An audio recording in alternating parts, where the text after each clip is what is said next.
Jill and the crew are waiting to hear from you, so get those comments in.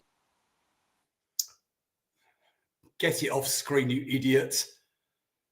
Ladies and gentlemen, a very good evening and a warm welcome once again to the Red and Blue Review. My name is Nick Philpott. I'm going to be with you for the next hour with the usual team of reprobates going to be joining me shortly. We're going to be talking about yesterday's joyous win once again on the road away at Craven Cottage. I was there at the game. What a great crowd. What a great day. Jill, good evening, mate. I hope you're well. I won't speak to you yesterday because you're showing that your mic's mute. Are you muted? I know you sound better when you are muted. Well, I am muted. Evening all. I'll read out a few of these. I've got the YouTube on the other computer, so. Oh, yeah, so it does work. Exactly how we talked about pre-show, is that right? I'm sure. Yes, didn't we have this conversation 10 minutes ago? Yeah, I thought we did, yeah. But it's running a bit behind. Yas Broom, good evening, darling. How are you? Oh. Evening, sorry. Yes, fine, thanks, despite your...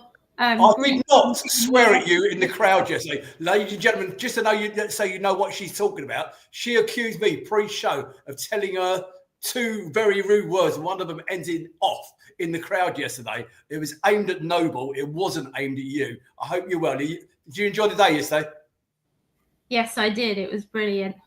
Yeah, great. And of course, welcome back to Jim Cannon. I've checked your Wikipedia page. Somebody's been butchering your Wikipedia page because it claims that you had 660 appearances for Palace and you played for Palace for years and years. And we know that's not true. Good evening, mate. How are you?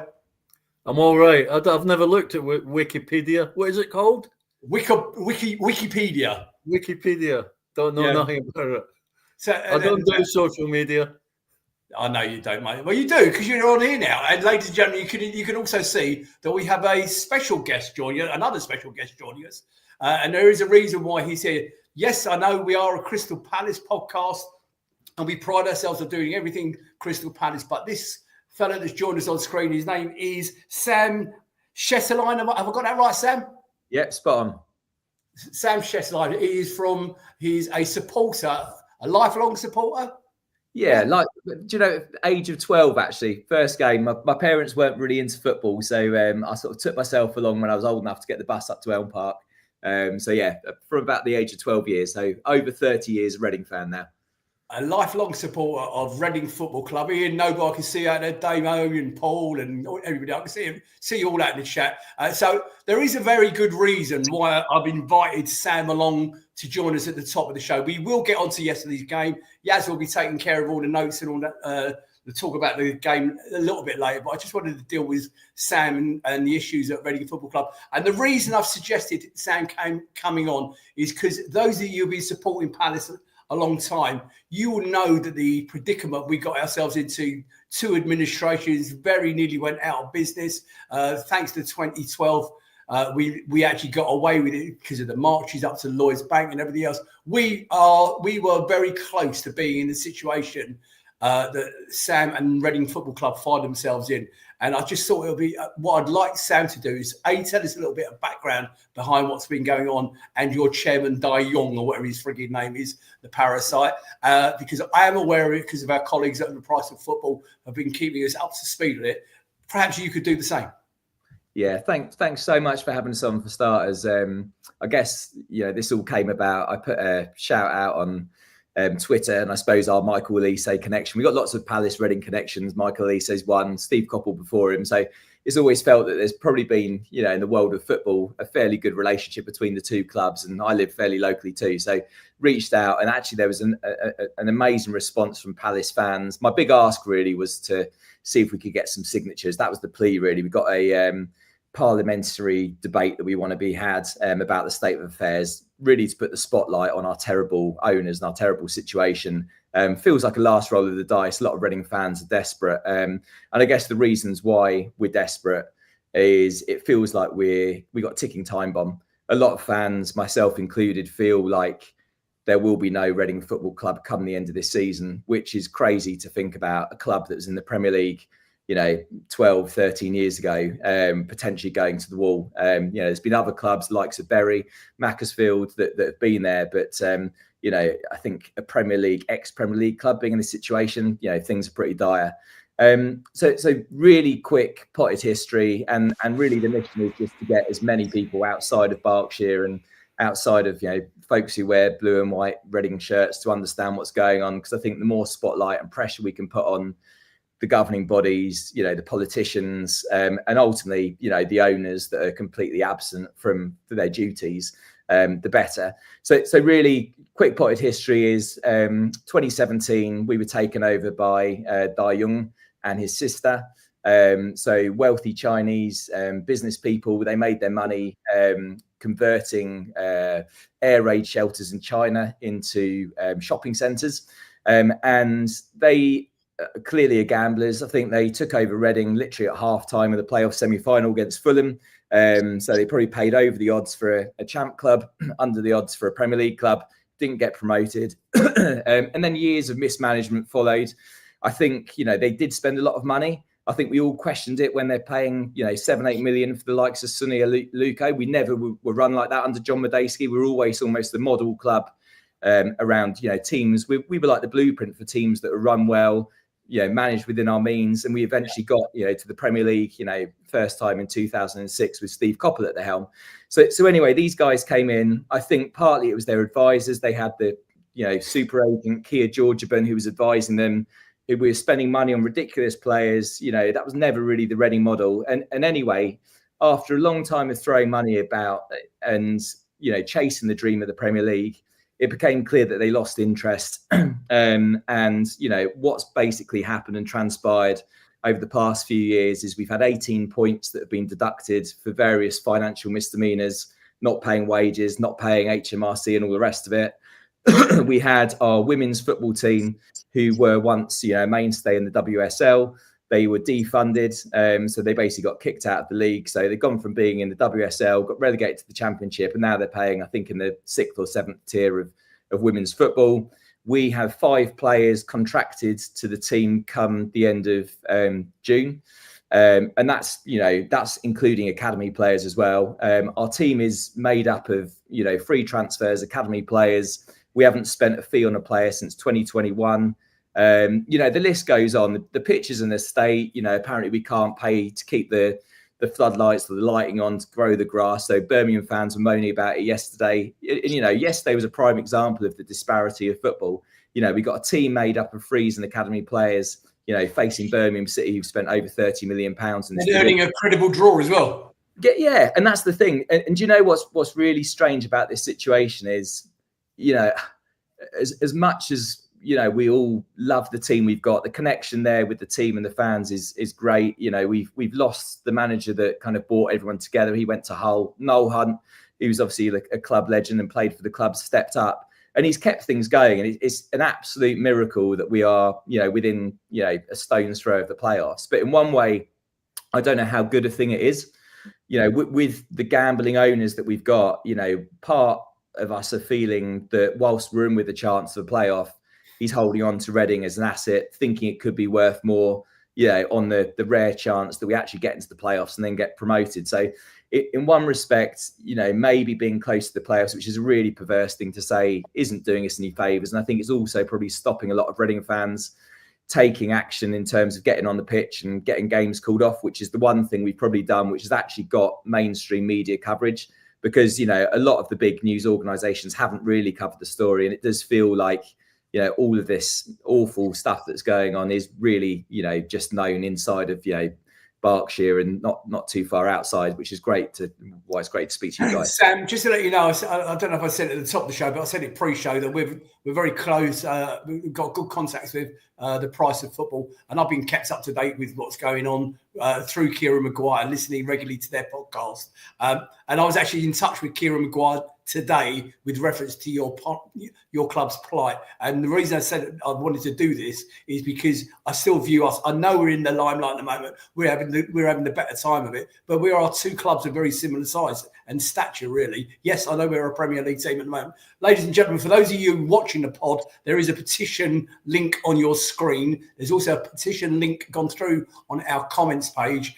Nigel will also post it to our Twitter page later on. And I know it's on Sam. Sam, what's your Twitter handle, mate, please? It's at Royal Sam 1981.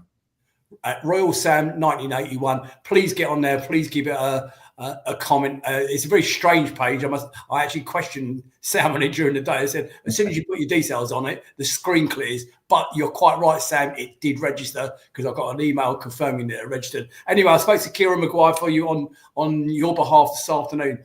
And he said he was delighted that we were highlighting it for you here on the Red and Blue Review. He said, your club, Reading Football Club, are still under a transfer embargo. And they've submitted no accounts since 2022, which is a complete disgrace. Da Yong is not answering any calls from anybody, including them, because he wouldn't, to try and get to the bottom of what's going on.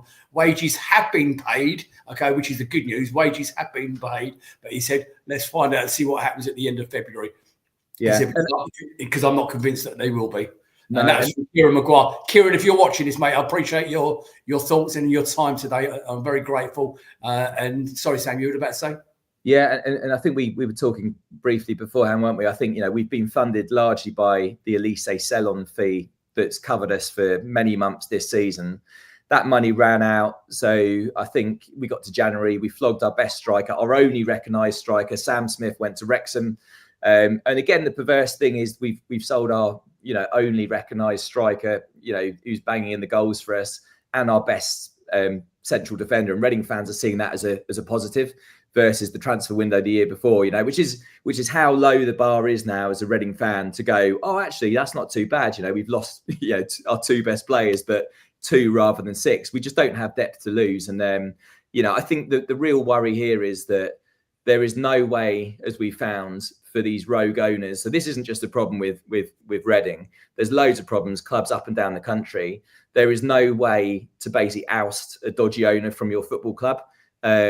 So you can disqualify an owner, but the problem is like a lot of these rogue owners, they separate the club from its assets.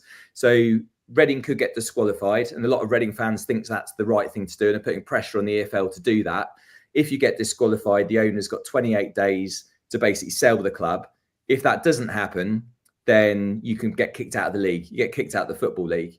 The problem is that Reading, because it's owned separately to the stadium and the training ground now, we think that's basically his gameplay. He doesn't care about the club. He doesn't care if we dissolve. He's actually had 2 clubs that he's owned, one in Belgium and one in China, that both don't exist anymore. So he's got previous. He's on for his hat-trick with us, which again is just madness that this guy can still remain at the helm of the club.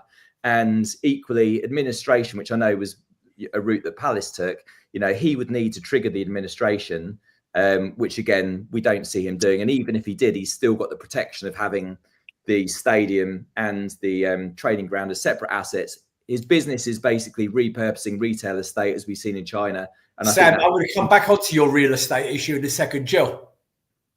So I've got a couple of questions. Firstly, is the club actually for sale? And if so, how much? And secondly, can HMRC not force the club into administration after 3 years of? I'm sure it's 3 years. I mean, every time you don't file, I know for a fact that every time, if I'm late as a company, Jim will know this as well when he was working. If you get fined a tenner every day. And then after that, then it's the interest. It can't be accrue interest on interest. So you've got at the moment 2 years of fines. So every month you don't pay. Can HMRC? Has anyone come up with HMRC? Can they not actually force the club into administration? Yeah, because they would send the administrators in, which is what happened to us. The administrators came in, and then what happens is that they force the sale because the club then goes up for sale. We had exactly the same when CPFC 2010 come in, that we didn't own. We sold. I'm sure it was only resolved a little while ago after all these years of being in the Premier League. We didn't even own part of the car park. Yeah. We couldn't. It's something to do with Sainsbury's. I think we've had to do a deal with Sainsbury's and give them a silly amount of money so that our main stand may be built sometime before 2050. But so my point is, can it not be forced? Yeah, again, I'm no sort of expert on administration, but from what I have sort of lightly researched and from, again, other opinions, people who are far more in the know of this kind of stuff than me, I've got to the point where people said it has to be triggered. I think your point about 3-year lack of submitting accounts, I suppose we're 2 years in, so maybe that is a route, but there's another year on that if that is the rule. And I don't know, the risk is that we don't live past this summer. I think winding down contracts, having 5 players on the books, suggests to me that he has no intention of continuing it. Your earlier point about, is the club up for sale? Yes, in theory. But it's been over 500 days since they put the club up for sale. We had Rob Coig, who was the ex-owner of Wycombe Wanderers, was looking very likely, to the point that he was having pictures taken around the training ground. He was at the stadium. He was telling fans in person that he was taking over on the Thursday. And then, surprise, surprise, at the 11th hour, Dai Young pulls the rug and the deal's off. We're now in this messy situation where Coig is suing Dai Young. Dai Young is counter-suing Rob Coig. Dai Young's lawyers are suing him for unpaid fees. It's a total mess. If Netflix got in on this, this is. Do you a favour if they did, really, wouldn't it? It sounds like listen, I'm going to have to move it along, but it sounds like a proper shit show. Please, Red and Blue Review family, share the link all over social media, on every platform you're on. Okay, I say the link is on the screen. The link is in the comments. Okay, and we will post it post show. Go on, Joel, before I wrap it up. Just really quickly, there is hope for you, because I'm pretty sure there'll be 4, 5 or 6 very wealthy people, like the 4 people that bought our club out in 2010. I think they might have known each other a little bit, but I don't know whether they were actually full-on friends. But one on different layers of wealth. But those 4 guys managed to buy our club, and then managed to buy the training ground and this, that, and the other over the subsequent years. And like I say, that still takes time. So there is hope. But I hope for your sake that you can get, instead of just have one person, maybe you can share the load, and then if you can stay alive, you can get it can be bought out, as our club has evolved over the last 15 years. In my mind, it'd be an absolute criminality to see one of the original members of the Football League disappear from the football pyramid. We are one football family, and I'm delighted to be able to highlight it here on Red and Blue Review. And I hope all the other Palace podcasts get their arses in gear and call you on as well to spread the word. One last word from you, Sam. Is there anything else that we could do to assist and get the word out for you? I think everything you've just said is absolutely what we need. I think, this has been a story within Reading. You guys are one of the first who are kind of taking it outside. And this is beyond club rivalries. This is about having your team. We don't really care what league they're in. It's about passing it down through the family. It's about connections with old friends. It's about just having your club there. And it's just mad to think that, a lot of us are fearing that won't be the case come the summer. So thank you so much. Hugely appreciate all the support so far from the Palace community, and anything further you guys can do just to kind of keep us on the stories. And mentioned old friend Sam. You've now got a new friend here on the Red and Blue Review. If you need us for anything else, give us a shout. You know how to contact me now, and we'll be in touch. Keep us posted on how things are going. Yeah, will do. Thanks so much, guys. See you soon, buddy. Thanks you for that. Take care.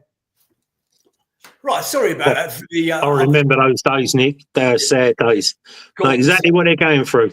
Yeah, and Sam, if you're still listening, read the comments in the chat, mate. There's loads of them aimed at you and your football club. So if you are listening to this, mate, go back and have a listen to read some of the comments. Right, shall we move on to yesterday's delights? And what the hell is happening away from home? And why can't we emulate? Jim, why can't we do this at home? Well, I think if we knew that answer, we'd be winning. We'd be in the top 6 in the league, wouldn't we? It's great. I mean, to be fair, like the Brentford game, Everton game, I mean, we've all come out off of them 2 games thinking, how come we haven't got 6 points there? But our finishing weren't as good as it should be, certainly against Brentford and Everton. And a silly mistake, and suddenly you're chasing the game. But maybe it's because we defend more away from home, and on the break, we look really good. We get lots of players forward, as opposed to when we've got more of the ball at home, we tend to give the ball away a lot more than we'd normally do if we were playing away. So, which then just gives the other team a bit of confidence. But I don't know. I'm sure if Oliver Glasner knew how to change it round, he would do. Yeah. Well, it was just a wonderful day. And before we get into Yaz's match review, I just wanted to thank Grant Saunders and indeed everybody that turned up to the boat trip yesterday.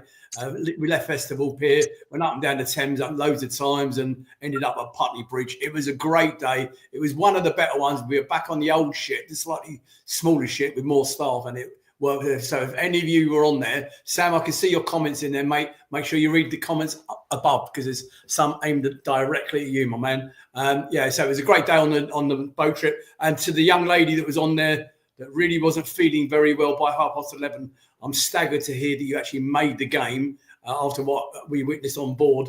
Okay, and I do hope you're feeling better today and the head's not too cloudy. Right, Nigel, can we kick off with the lineup from yesterday, please? And then I'm going to hand over to Yaz. So there's your lineup, Yaz. Over to you. I'm going to have a drink and a puff on my vape.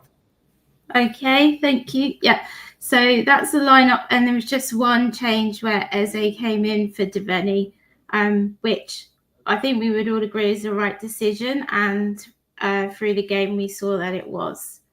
So anybody have any comments on that, please let me know. Yeah, I thought the lineup was probably the right move. There were people standing alongside us concerned that young Kamada was on the bench and why wasn't Devaney on the field. I think I'll make you right. I think it was the lineup was probably the right thing. And on the bench, by the way, they had Turner and Nketiah, Klein, Kamada, Walton. A lot of people questioning why Walton wasn't in the starting 11. SA, who I'm beginning to wonder now. Okay, Chilwell, Devaney, and Kapora. Yes, Jill. Well, I did say to you, I thought it looked like Walton came back a week early last week. So, yeah, and I think he needed that extra week. And it showed as well, really. Yeah, I think if I'm going to read anything into that, I think he's going to start him on Tuesday night. Okay, he'll actually start Tuesday night, and he was actually holding him back for your extra week that you're talking about, Jill, just to give him a little bit more time in training. Yes, over to you. Thank you. So we started really well, and there was an early chance for JP when Tyreek Mitchell passed to him, and then he put it into the side netting, and I just wondered. Did you think from your end, because you were at the same place as I was, did you think he'd scored? No. I jumped. Oh, I was up. I was giving it this. I thought he'd put it in. Silly. No, we wondered whether he should have done a bit better with it. I don't know what everyone else thinks. Just the type of form he's on, you just expect him to bury everything, really. But it was early on in the game. And there's one thing I wanted to bring up that they didn't show on any of the highlight shows, which was a challenge from Chris Richards. I think it was on Smith Rowe. From where I was, and I think all of us, there was quite a bit of a gasp among the Palace fans because it looked like he took the whole of the player and none of the ball. And I literally covered my face. I was like, right, I'm going to jump in. While you sort the dog out, okay, Jim, I'm going to ask you about this. Did you see that? Did you see anything but the highlights? I only saw the highlights. I heard about it, but there wasn't a lot made about it. And if there's not a lot made about it, and I'll be honest with you, I echo what Yaz said. There was actually 2 or 3 challenges that actually affected the whole game or the whole feeling within inside the stadium where they were, and that challenge that Yaz has just mentioned or she's just highlighted is one of them. And I thought to myself, that could have been a booking or should have been a booking. He never even gave a free kick. And with that, the home crowd lost it. Okay, they lost it. And then there was 2 or 3 others after that one. It really affected the environment within the stadium. We were all singing and dancing, okay, and they were going mental. Who's the wanker in the black? Your usual sentiments, Jim. You know what it's like. Joe. Well, the lovies in the crowd were going mad. Yeah. They're almost a fake football club for them because it's only the wealthy people that can afford to go there anymore. £3,500 for a season ticket in that main stand. Yeah, And I mean, I couldn't believe the amount of empty seats, Joe, in that main stand, and that'll be the reason why. well, yeah, because until they bring the prices down, they won't, you know, they won't feel that. They won't feel, it's just too much. It's just literally too much money. But going on about them, the tackles, especially that one. I mean, obviously, I had the benefit of 8, replays watching it on TV, and yeah, I was surprised. I mean, that referee did let a lot go, but I was surprised that weren't a booking. Had that been against the top 16, probably would have been. Well, no, are they? Where are they, Fulham? No idea. Mid-table. Yeah, Had it been against one of the fabled teams that gets all the decisions, I think it would have been a yellow card. We definitely got the rub of the green on those decisions. Yeah, bad time. And it's normally against us, as we know, because we're quick to highlight it. But the referee certainly did us a favour on, I'd say, more than that one. Sorry, Yaz, we interrupted you. You carry on. No, that's okay, because I was just going to go on to like quite a few of the challenges. So one of them was Munoz on Robinson. That was no foul. And apparently Ollie, our manager, was engaged in some kind of heated dispute with the Fulham backroom staff, I assume about the fouls and stuff like that. And we actually were singing, can you ref us every week? Because we're just not used to this type of thing. We couldn't believe our luck. We thought we're in some parallel universe where we get the decision. But yeah, it was brilliant, really. Eze had a shot saved by Leno again. I thought he was probably one of their best players, the goalkeeper. Yeah, Leno was. But let's talk about Eze for a minute, if we can. Improvement there, Jim. Do you think he's come back into some sort of form? He's got his fitness back? Well, watching the highlights and everything they showed was basically Palace attacking and trying to score goals. And Eze was at the heart of everything. And that's the first time I've seen him, having watched him this season, where he actually was going past people, but still sprinting towards goal instead of turning round and coming back and then giving it slow down to whoever when you're sort of 1-0 down. So, yeah, I thought he gets everything going when he's playing like he did the other day. And if he does that on a regular basis, then I think, because he's not played at home. You know, all the games we've played at home that we haven't got the results, a lot of it is we've carried players, and Eze is the main person we carried. He done nothing in any game to help us to score a goal. But yesterday, he looked great. He looked like the Eze towards the end of last season. So whether that's just he's getting over the injury he had and he's getting a bit more confidence on it. So, yeah, I'm looking forward to seeing him on Tuesday night. Do you know what? I hadn't thought about it the way you just put it. That our home form has lacked because Eze hasn't been performing quite as well. Jill, you make him right, didn't you?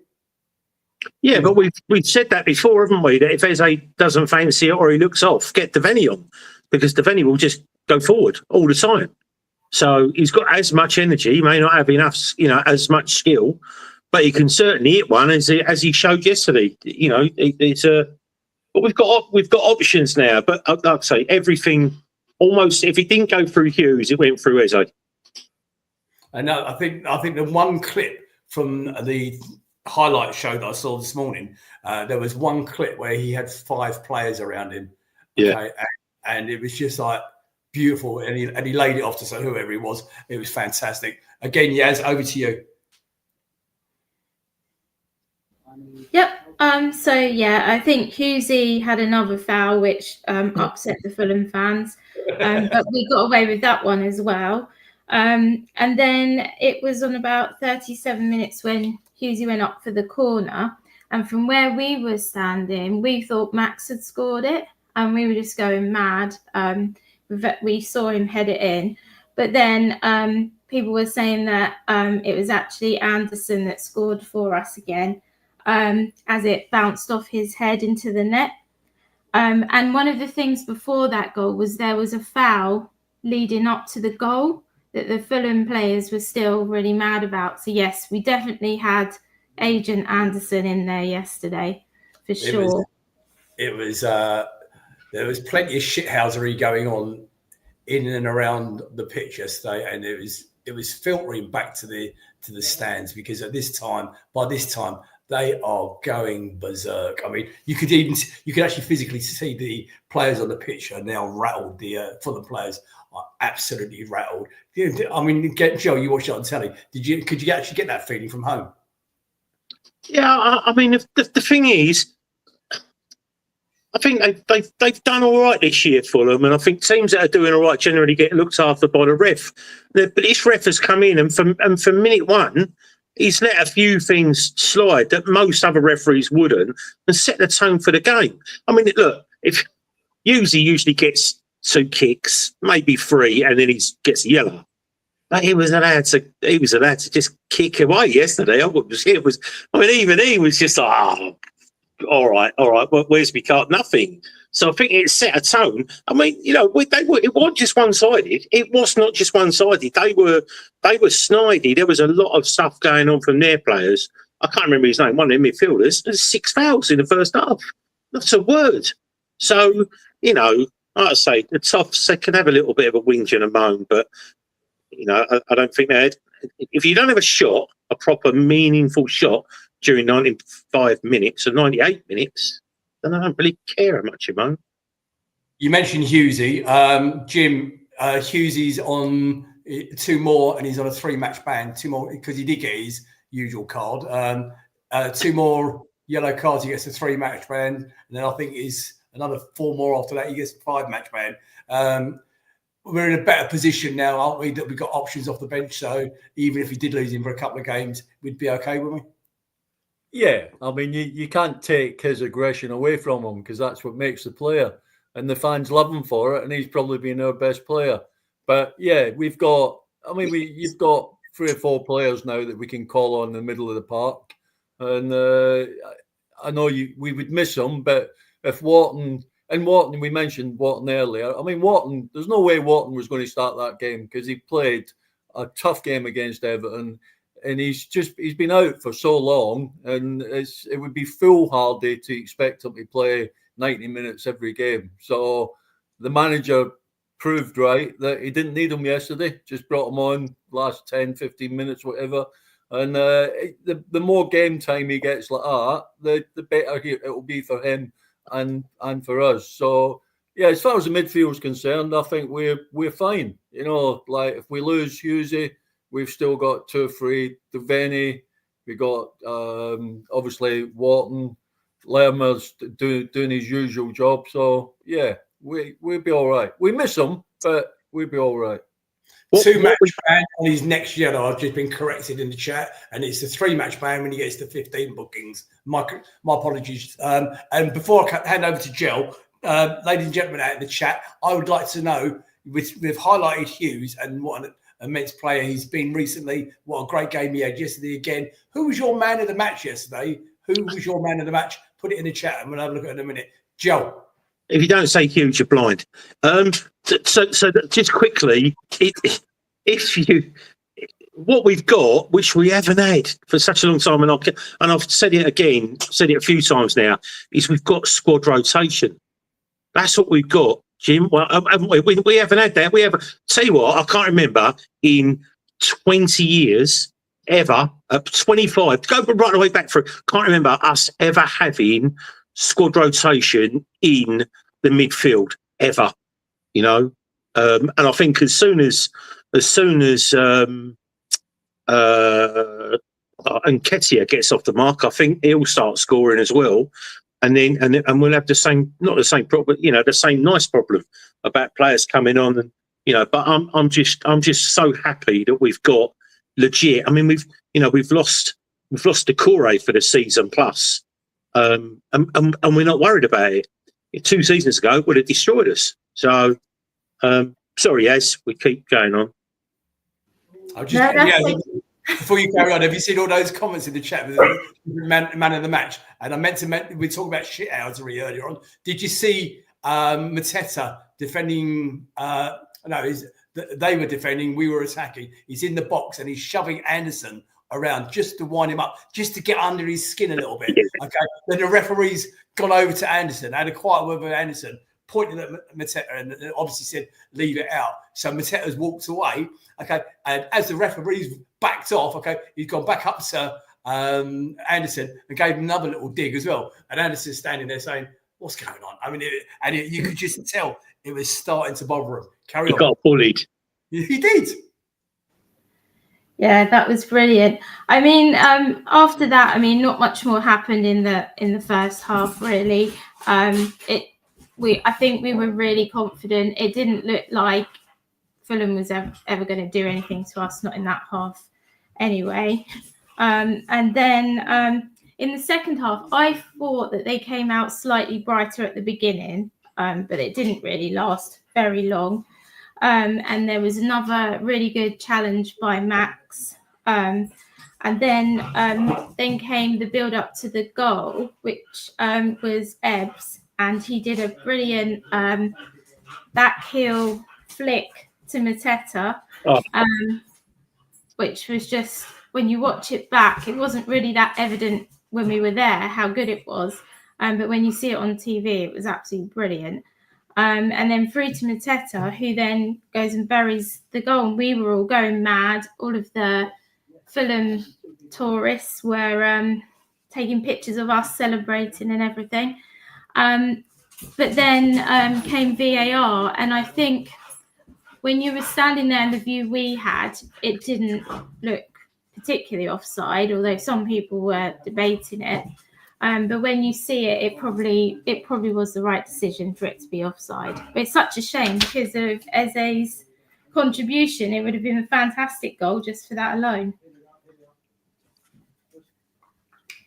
Am I back? Hey! I mean, you're saying about that, the offside goal, if Mateta hadn't have sort of squeaked it, then Sarr was in. They were both literally standing next to each other. So and Sarr wasn't offside. I see this thing. We didn't even get the lines on the TV. I mean, the game was held up for a long time yesterday. We didn't get the lines at all to show us it was offside. And I always think the benefit of the doubt. We've had that. Do you remember against Man United 4 years ago when Wilf was a toenail offside? They shouldn't be. It shouldn't be. You know. I'll just get frustrated by it. I think we have in the crowd. The longer it went on, we knew it was going to get cancelled. Yeah, exactly. If they're trying to find an excuse, it's not blatant, then they're not going to give it. And in actual fact, on the games today where there is VAR calls, I did notice that you didn't actually see the lines get drawn on a couple of decisions today. Maybe they're not shown it anymore. I don't know. I don't know. We'll talk about it after. But the automated VAR, I don't understand what that means. So you guys might know better than me. But yes, let's get the game over and done with. It's coming in shortly. I know they've used it for one tournament, and it's coming in shortly. Sorry, Yaz, carry on, love. That's okay. So yeah, we were still really on top, basically. Then we had another chance where it was a header from Max, and I thought that had gone in, and then obviously it was followed up with a shot from Lerma that went over. So I think we were unlucky for it to only be 2-0, really. And then on 66 minutes now, JP, how many times so not this season, but the season before, when he wasn't quite up to his best and he couldn't hold the ball, I've said it before, but now he came out of our own half and it was like they said he was dancing around players, which he pretty much was, and then did that brilliant pass to Munoz. And I think that, we probably thought it, the Fulham players thought it, that he would be crossing it to one of the other two players coming in. But instead, Stop. Yes. Were you not screaming at Munoz to put it to the back post? Because we were. Well, I wasn't, because he's in my FPL team, so I just want him to score a goal. But I did think he was going to pass it to one of the other two players, definitely. And I think that's Fulham thought as well. So that's why he was able to just smash it into the top of the net, and it was a brilliant goal. That's a great angle. Nice. That's a great angle, mate. Well done. For those of you watching live, that's a brilliant shot. and it went mad. Now, the funniest thing happened. I don't know if any of you seen any of the clips this afternoon, but go back and watch the goal celebration. Okay, they've run to our corner. Okay, Munoz is giving it large, and out of nowhere, I watched it on the Match of the Day highlights, and all you could see was Mateta's arm going through the shot. There's no body, there's no head, there was just an arm went through the shot. Now, if you watched it from the other side of it, or watched it from where we were standing behind the goal, what actually happened is Mateta ran up to celebrate with Munoz. Okay, he tripped. Okay, and he went fucking flying. Okay, and he literally went through the shot in one without stopping, and ended up by the advertising hoardings on the deck. Did you see it? Yes. I didn't see it at the time, but I have seen it since. Oh, you sworn, Nick. Of course I have. Of course Yeah, no, it's hilarious. Go on, Joe. That run by JP from just outside his own penalty area, like you say, it's a beat free. And what was good about that, and it was an absolute classic break, is that he could have put Eze through out left, he could have put Sarr through down the middle. Any of those passes would have been good passes, and the one that he made, obviously, out wide to Munoz was the one that obviously, he did.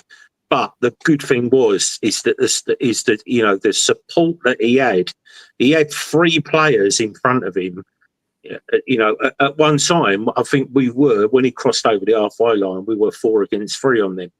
So, I mean, Mateta driving from an 18-yard box. Okay, that's what it was. Mateta drove and took on. Did he beat 2 players in the process? I think it was 2 players in the process. And then he played that ball out wide. And my initial thought was he played it too hard. He actually pushed Munoz out to the right for a little bit further. It turned out that did it. Jim, have we ever had a striker at Sellers Park, okay, that has picked the ball up from his own 18-yard line and driven just outside, well, it was halfway into the second half, and played the ball out like that? If it had been a top 6 team, they'd have been oozing about that run for months. I don't remember seeing that from a Palace player or a Palace player. How many games have you watched?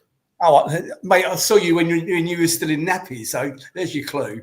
Well, I'm sure there's some centre forward has run. Don Rogers has run sort of baby swindler from one end to the other and put the ball in the back of the net. So, but I think we're all so pleased and proud of Mateta, because last year, before Oliver came, he was useless, and nobody wanted him in the team. And the only thing that probably got him in the team is that centre forward with him, Edward, was even worse. So he's just transformed, and I'll tell you what, he's got to be one of the best strikers in Europe at the moment. Yeah. His ability, that little run, I think he actually beat 3 players there. But it was in such a tight area. Yeah. And then a nice ball to Munoz, and he still had a lot to do, Munoz. I think his little dummy, I think the guy that was marking him thought he was going to knock it back, lay it off or something, and he just went one way, and Munoz thought, oh, I've got all this space here. But it was a bit of a tight angle as well, but Munoz does what he does. He just blasted the life out of the thing. Absolutely right. And look at the names go through. Look at all the old people like us in the chat. Walshy, AJ, Wright, Jansen. How old are you people out there? Sorry, Jill. No, it's all right. Don't worry. I was looking at that. Oh, Matt Jansen. What's a player? What's a player? One of my favourite, one of the quickest players I've ever seen at Palace. Unbelievable. I've still got a signed book from him in there, okay, in the front room, that I was supposed to be giving away as a gift, okay, as a prize on the show. Matt Jansen's been on the show, and what a player he was. He's fantastic. And obviously, he had lots of issues later on, but he was some player. Yes, I'm so sorry. We keep interrupting and digressing. Carry on. No, I was just going to go on then to some of the substitutions, because Kamada came on for Sarr about 75 minutes, and obviously he doesn't get a lot of support when he comes on. I think he has improved since we first got him, so I'm not so much moaning all the time. But do you think we should have taken the opportunity to bring on Eze instead of Kamada at that point, because Yeah, just felt that he might, have more of an impact on the game. Okay, well, you've raised the subject, so I'm going to talk about it. Okay, so thank you for that. There's already been 2 or 3 comments gone through in the chat that maybe he's not ready yet. I am concerned now that I think he's only, he used him once as an impact sub, young SA. There's Joe, you haven't seen him at all, I don't suppose, but it's what do you think? We spent that money on him and he's not being really included. Even on the subs. He's been. He has. He's, after the cup, he'll play against the old mob his old mob in the cup. But we can't just throw him in when we've got other options that are more. It was only 2. If they'd have got one back, we could. It would have just made for too much of a squeaky bum time. So it's a game that we had to see out, and he has got. Like you say, slightly better Kamada. So while we've got better options to bring on, it's when we don't have the options, But also we are doing all right in one of the cups, so he will get a run out in that, I'm sure. But just again, after before you're saying about substitutions, how strong was that bench? Bearing in mind we've got very decent centre back. And a very decent centre midfielder that won't play for the rest of the season. That wasn't even included in the squad. I keep saying to people, that's the strongest bench I have ever seen. Yesterday, for the quality that we had to come on, I can't remember seeing better. I mean, like I say, if we have one, and let's just say that Shaddy was playing and Chris Richards was on the bench, then what a bench. We know that Turner's decent. We'd have a decent centre back, 4 decent midfielders, and the potential to have, at least 1 or 2 extra forwards. We've not been in this position before. We haven't. I can't remember ever where we've bought players on and gone. We ain't gone. Oh God, he's come on. That's it. Now we're going to be having a nightmare. Jim, can you remember having that much quality on the bench? I can't. No, when I played, we only had one on the bench. Well, he's only had 1 sub. When you played, you didn't even have a bench. No, we had, I think in my latter days, we had 3. I think we could pick out 15 players. But yeah, the bet. I mean, when you've got a £30 million centre forward that can't get in the team, then that can only be good for us, for the players that are on the park. So yeah, no, we're looking really strong, and if we can sort our home form out, God knows where we'd be in this league. Absolutely right. And Graham O'Neill, you've asked a question about isn't SA Cup tied for the Millwall game? Categorically, 100%. No, he is not. Okay, he can play against Villa. He can play against that lot. Okay. Have we got much more on the game there? No. Oh, nearly done. I'm nearly done. I was just going to say that the other subs that came in was Adam Wharton. I thought he didn't have very long, but what he did have was good. And then Devaney came on for Hughes. I think that was because he'd been booked by that, finally booked. And so I don't mean I wanted him to be booked, but, it's going to happen anyway, wouldn't it? And then Chilwell came on for Eze. And yeah, that was it really. I thought at the end of the game, there was a nice moment with Chilwell and Hughes because they used to play together, didn't they? For England youth team, I think. And the other thing that I was going to say as well, and I think we've got a picture of it, is the standoff between. I was just going to say it, yeah. Well done. So that picture was taken before the game, ladies and gentlemen, and I thought that was a lovely picture, and it just shows you what a top bloke Anderson is. And then during the game, there was this, and I told Nigel to change that caption. It should have said, "Joachim, what's the time?" Yeah. That was a superb. We have got the video. We have got to the commentary, and they said that they haven't seen that on a football pitch since Rodney Marsh and George Best and that were messing about for Fulham when they were, for Fulham, when they used to do that kind of thing and just stand there and take the mickey out of players. But I don't think it was a mickey sake. I don't think Eze was taking the mickey. I just think that they were, I don't know why they did it, but they both did it. It was like weird. I liked the way the Fulham players who were warming up were watching it as well. They were just like, what on earth's going on here? But then the other thing, Nick, the man of the match, obviously on Match of the Day, they gave it to Ebbs. And I want to just say, they were saying that Ebbs was back to his gliding across the park, which is Ian Noble's favourite phrase about Eze. So he'll be happy with that. I mean, he only says it because he got it off me. That's why. And I know you're watching. I know you're watching, Noble. You nicked that off me. Carry on, Ez. Yeah. So, I mean, I think Ebbs did really, really well. But I've seen, obviously, we gave the man of match. The fans gave it to Hughesy, which, deserved. But I also thought Munoz was brilliant yet again. So I could have given it to him, really.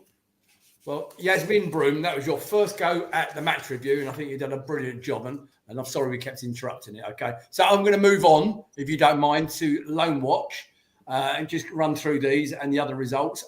Owen Goodman let in one goal for AFC Wimbledon. Nigel jump on, mate, and they drew 1-1 at Colchester. He was booked in the 83rd minute. A bad day for young Joe Whitworth, who let in 3 goals for Exeter as they lost to the other lot up the road in South East London, 3-0. Danny Emery was not part of the match day squad for Bromley, and they lost. No match for Jez Raksaki, and as Sheffield United don't play until tomorrow night against Dirty Leeds. David Ozo played 91 minutes for Derby, and they lost at home to Millwall. Umulo came off the bench for Port Vale in the 65th minute, and they won 2-1 home to Salford. And Asher Agbayani was not part of the Gillingham squad. As for results around the club, the under-21s on Monday, Premier League Division 1 at the VBS Stadium, Palace under-21s won 3-0 against Aston Villa. And this week, what was the other one? I think that was the only one. There was no game for the ladies. And this week, under-21 striker Sean Green has returned to the League of Ireland Premier League to Bohemian on loan until June this year. Nigel, jump on. Here he comes now. I know Nigel wants to say something. There you go. Yeah, good evening, everyone. It's just some very sad news that we've had up in the northeast this last day.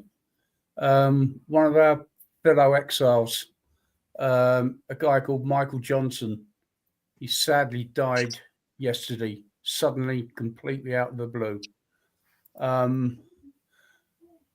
He passed away after a short illness, but the sad bit is he's now going to join his beautiful wife, who sadly died of cancer back in last April. It's awful. I say we send all our love and condolences to the family. And there's anything any of the Northeast Exiles can do, but they know us. If they want to contact us, by all means, get in touch. And the sad thing is, they leave 2 young boys, Jack and Charlie. I know Jack. I've met him, and he's about 13-year-old, and Charlie's the younger brother.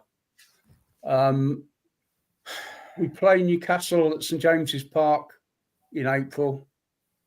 The Northeast Exiles, we always meet in the Victoria Comet, which is a pub bang opposite the central station in Newcastle. We'll be in there and we'll be raising a glass to Michael. And if anybody wants to join us in there, please join us in the Victoria Comet before the Newcastle match. Yeah. That's all I want to say. Before I hand over to you, Nigel, I mean, the tragedy there is not only has he sadly passed away, but they've both the mum and dad sadly passed away in such close and leaving those 2 kids behind. Absolute tragedy. And well said, Nigel. Thank you for coming on. I appreciate it. Joe, you wanted to say something? Yeah, it's a desperate situation that the 2 little brothers are now orphans. The game's in April, Nigel, against Newcastle. I talked to a mate of mine, Alex Smales, who's a big cheese up in the Northumbrian Football Association. I'll talk to him and see what he can do regards to the Newcastle game. See if we can try and raise some money. I don't know what's going to go on, how they were sorted financially and stuff, but I'm sure if there's help needed, then as a community down here we can help, and I can certainly ask, put the feeders out up there, because it's a terribly sad situation, and it's awful. Yeah, okay. Thank you, Nigel. Thank you, Jill. Our thoughts and prayers go out to the family, of course they do. Nigel, could you bring up the upcoming fixtures, mate, please? Because obviously we've got a busy time coming up, and the bottom three on the slide, and if you're listening back on the podcast, the bottom three are Southampton away, Brighton at home, Man City away. They're all still subjected to change for the TV, because they haven't announced the TV schedule yet. So starting off this week on Tuesday evening, 7:30 at Selhurst Park. Let's hope we can address this poor run of home form where we've only won 2 games this season and put Villa to the sword. And then we have the big one, where it's Millwall's cup final against the mighty Crystal Palace at Selhurst Park. 12:15 kickoff on Saturday, the 1st of March. Crystal Palace at home on Saturday, the 8th of March, home to Ipswich. And then the 3 games that I just mentioned, away at Southampton on the 2nd of April, home to Brighton on the 5th of April, we think, and Man City away on the 12th of April. All subjected to, those last 3, all subjected to change. Now, guys on screen, I know that you've submitted your predictions for all of those. Okay, I do want to just touch on the Millwall game. It's going to be quite a feisty affair, do you not think, Jim? You got any memories of the Millwall game? Yeah, plenty. There was always hard games against Millwall. Local derby. They'll be, as you said, it's their cup final. It'll be a hard game. So, but Glasner has put out a really strong. I know we mentioned players might get a game, but every cup game he's played, he's put out a really strong team. So I reckon he'll put out, because he's thinking we're getting the quarterfinals of the FA Cup. We're another game away from getting to Wembley. So I don't see too many changes. He'll probably maybe make one, but I think he'll put out a very strong side, and hopefully we'll improve our home form. Hopefully Tuesday will make our home form go in the distant past. Yeah, let's hope so. I hope you're right. Yes. Yeah, I think it'll be a hard game. But like Jim says, Glasner takes the cup seriously, which we've been waiting for, really, because you would have thought we could have got a cup run going. I know we did under Vieira, but surely with our position in the league, that's where we should be looking, the cup. So I think it'll be a tough one for both the players and us supporters. But I think that we will do. I think he'll play a strong team, possibly in the second half. If it's going well, then we'll get some of the other players on. But yeah, I'm looking forward to it in a way, strange kind of way. Yeah, just everybody stay safe that afternoon. Of course, the beauty about it is the pubs won't have been open long enough for that lot to get too rattled.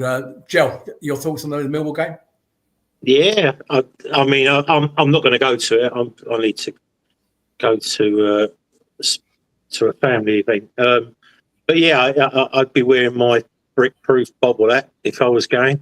But yeah, I'm sure that we'll turn them over, put them in their place. I mean, it's as per, really, isn't it? I can't remember the last time it was probably back to the Cascarino days, wasn't it? The last time they beat us, so like a lifetime ago. But I hope I'm not tempting any kind of fate. I'd like to see, I don't know about protection, but if there's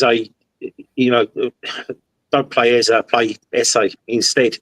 And if it's all going badly for us, then we can, bring on some of the other big guns. Start Devaney instead of Hughes, because Hughes will want to get stuck in when he's against Millwall. He's a candidate for a red card against them. But yeah, no, just 2 or 3 changes. But like I say, it's a squad rotation, and rather it be the other way where the players would usually start and then get replaced by, we can play those players and then replace them with. So it bodes well. I'm sure we'll turn them over, whatever it is. Crystal Palace, whatever, Millwall nil. Can't see them scoring, to be honest with you. So we have got, I think we've got a double show coming up with the next one. Nigel, when's the next show? Could you please there? He's looking at it as if by magic. We will be back on tomorrow week, Monday the 3rd of March at 8 o'clock in the evening. I believe I'm in the chair for that one as well. So come and join us then. If you've joined us this evening, I'm very grateful. To you three on the panel, I know it's been a slightly different one this evening for obvious reasons, but thank you for joining. Yes, well done on the match review. Jimbo, as always, mate. I can't remember when you're on next. Have I got to text you, or have you already done it? No, you just text me and I'll decide if depends if you're hosting. There was no need. There was just no need, was there? I've been lovely to you. Get off. Right, Jill, thank you for joining us. JC, you're a superstar, mate. We love you. Thank you. And Yaz and everybody else out in Red and Blue land, thank you for joining us this evening. Up the Palace. We are brilliant away from home. See you Tuesday night. Good night, everybody. Take care. Good night, everyone. You bastard. And it was still on.